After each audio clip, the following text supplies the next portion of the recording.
Artificial intelligence के एक senior expert Atul Subhash ने आत्महत्या कर ली। आत्महत्या देश में बड़ी संख्या है आत्महत्या करने वालों, लेकिन आत्महत्या से पहले जिस तरह उन्होंने 24 पेज का एक नोट तैयार किया, एक लंबा वीडियो बनाया, इसने पूरे देश के अंदर चर्चा गर्म कर दिया है कि परिवार, टूटते हुए रिश्ते को कैसे बचाया जाए। हम इस वीडियो में, हमने पिछले वीडियो में इस पूरे घटनाक्रम के एक एंगल पे बात किया था। आज इस वीडियो में हम ये बात करते हैं कि इस विवाह की संस्था को, इस मैरिज इंस्टीट्यूशन को कैसे बचाया जाए। तो देखिए कि जो जेंडर इक्वलिटी का कॉन्सेप्ट है, तो जेंडर इक्वलिटी के कॉन्सेप्ट के कारण जो मध्य वर्ग के अंदर जो चेतना में, जो विचार में, जो जीवन शैली में जो बदलाव आया है, जिसमें महिला सशक्तिकरण आज एक मजबूत मुद्दा है और महिला सशक्तिकरण की दिशा में काफ़ी काम देश में हो रहा है, सारी दुनिया में हो रहा है। हमारे देश में भी महिलाओं का सशक्तिकरण मिडिल क्लास में बहुत बेहतर स्थिति में पहुंचा है। आज महिलाएं जो है बेहतर तरीके से अधिकार की मांग कर रही है, अधिकारों की समझ रखती हैं। तो इस जेंडर इक्वलिटी जो है के कॉन्सेप्ट को हमें समझना पड़ेगा कि जेंडर इक्वलिटी के साथ ही मैरिज इंस्टीट्यूशन को चलाया जा सकता है। लेकिन जो हजारों वर्षों का जो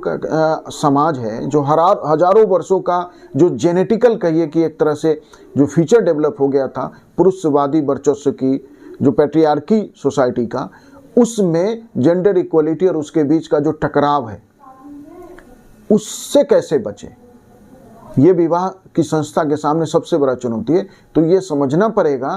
कि वो दौर 70 के दशक में ही खत्म हो चुका है कि जब हस्बैंड या पति जब काम से लौटता था तो महिलाएं जो हैं उसका शूज उतार रही हैं, उसका सॉक्स उतार रही हैं, और वो जो फिल्मों में हमने देखा है वो अब संभव नहीं है, वो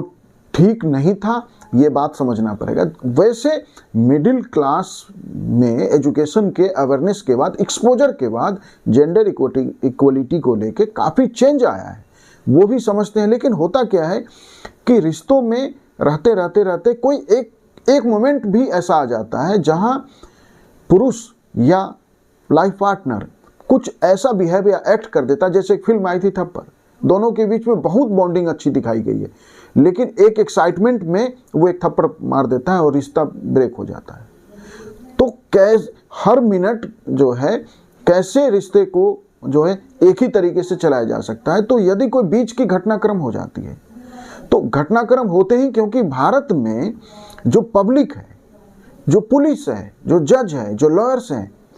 उनके लिए डॉरी और ये डॉरी एक्ट जो है वो एक गोल्ड माइन जैसा है। पुलिस अपने तरीके से इसको देखती है। अब जैसे ही कोई ऐसा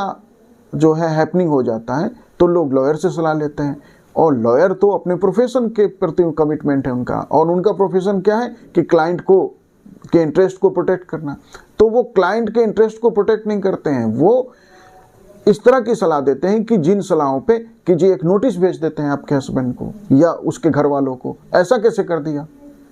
और उस नोटिस में वो सब आरोप लगाए जाते हैं जो वास्तविक होता नहीं, जहां वो जो है महिला भी मना कर रहे थे कि ये सब बात नहीं है, लेकिन वो लॉयर उसे समझाता है कि मैडम इन आरोप के बिना तो जो है आपके केस में दम ही नहीं पैदा होगा। अब ये जो है, और जैसे इन झूठे आरोपों का एक पत्र वहाँ पहुँचता है, वहाँ चीज़ें बिगड़ने लगती है। अब इसको बचाए कैसे जाएं? तो देखिए कि हस्बैंड और वाइफ को ही समझना पड़ेगा कि दोनों के बीच में लव, जो रिलेशनशिप है, वो डेवलप जब तक नहीं होगा, और लव और रिलेशनशिप डेवलप नहीं होने में वर्किंग कॉन्स्ट्रेंट, दोनों का वर्किंग आवर भी कई बार अलग अलग होता है, और जो फिजिकल इन्वॉल्वमेंट है, दोनों के साथ जो फिजिकल शेयरिंग है, वो मैरिज इंस्टीट्यूशन का एक महत्वपूर्ण आधार स्तंभ है, एक पिलर है। बिना जो है फिजिकली एक दूसरे के साथ बहुत क्लोज हुए मैरिज इंस्टीट्यूशन को नहीं चलाया जा सकता है, और उससे ही फ्रस्ट्रेशन, डिप्रेशन, बाकी सारी चीज़ें पैदा होती है। उसी से एक्स्ट्रा मैरिटल अफेयर पैदा होती है कि जब आप लव और रिलेशनशिप स्ट्रॉन्ग होगा ही नहीं जब तक आप फिजिकली एक दूसरे के साथ जो है इन्वॉल्व बेहतर तरीके से नहीं होंगे, उस मोमेंट को जब तक जो है क्लोजली इंजॉय नहीं करेंगे तब तक रिलेशनशिप डेवलप नहीं होता है। तो उस दोनों के बीच में जो थर्ड पार्टी है, जो अदर्स हैं, वो बड़ी भूमिका निभा रहे होते हैं। उनकी सलाह, उनकी राय, चाहे वो जो है पत्नी साइड के रिश्तेदार हो या उसके पति के तरफ के रिश्तेदार हो, उन दोनों का जो इंटरफेरेंस है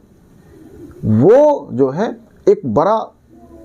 ऐसा मामला बन जाता है, या कहिए कि मामले को इतना बिगाड़ देता है कि जहां दोनों के बीच में कोई बेहतर तालमेल या बातचीत संभव ही नहीं हो पाता है। डॉरी एक मुद्दा है, मैंने अपने पिछले वीडियो में इस पे बताया था कि जो दहेज है ना, इसको लेके भारत में मध्य वर्ग को एक बड़ी पहल करनी पड़ेगी। डॉरी केवल दहेज कैश लेन देन नहीं, वस्तुओं की लेन देन में नहीं। ये जो दिखावा है, जो मैंने पिछले वीडियो में कहा था बैंड बाजा बारात, ये आपको ये दिखावे की संस्कृति, ये उधार की संस्कृति, ये अत्यधिक खर्च की संस्कृति से बचना पड़ेगा। और इसमें हमारा समाज जो है ना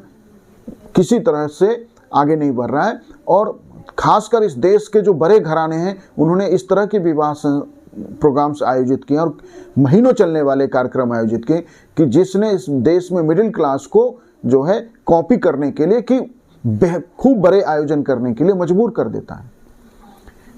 ये सारी चीज़ें विवाह संस्था को कमज़ोर करेगा। विवाह संस्था दोनों के बीच की अंडरस्टैंडिंग पे चलेगा, और अंडरस्टैंडिंग के लिए ये समझना पड़ेगा कि जेंडर इक्वलिटी का कॉन्सेप्ट क्या है। ये समझना पड़ेगा कि विवाह संस्था एक नए परिवार का निर्माण करती है, और जब एक नया परिवार बन जाता है तो उस